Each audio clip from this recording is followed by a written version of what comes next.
Hi, today's my intention is explaining electricity, the flow of electron, electricity in the electric center.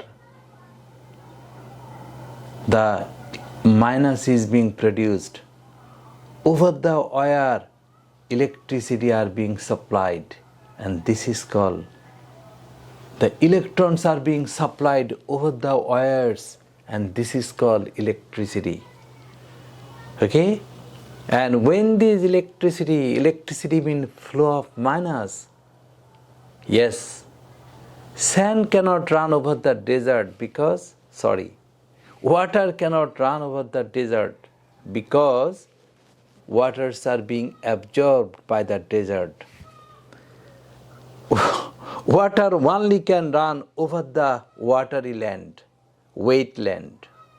Metals previously have excessive minus because at the time of getting form, normally metals, the formation time metals have loose electron.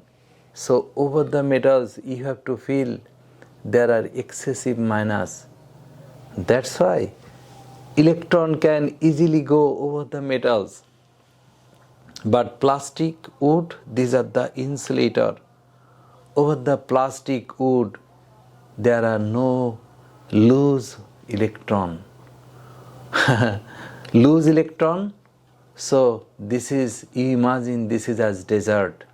Over the desert, water cannot go because dry.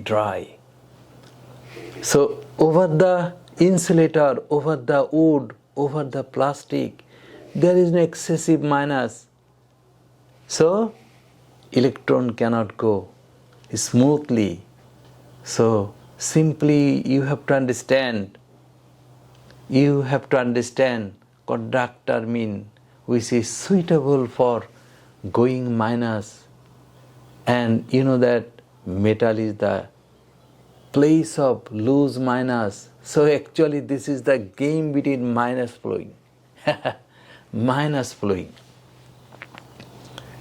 Okay? And you have to understand the heart of electricity is minus.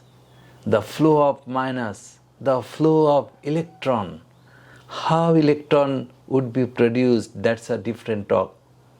As a teacher of physics, I feel acting has no alternative because physics teacher should have power of penetration by acting. As much as the teacher is a successful actor, the idea can be imagined by the student. Thank you.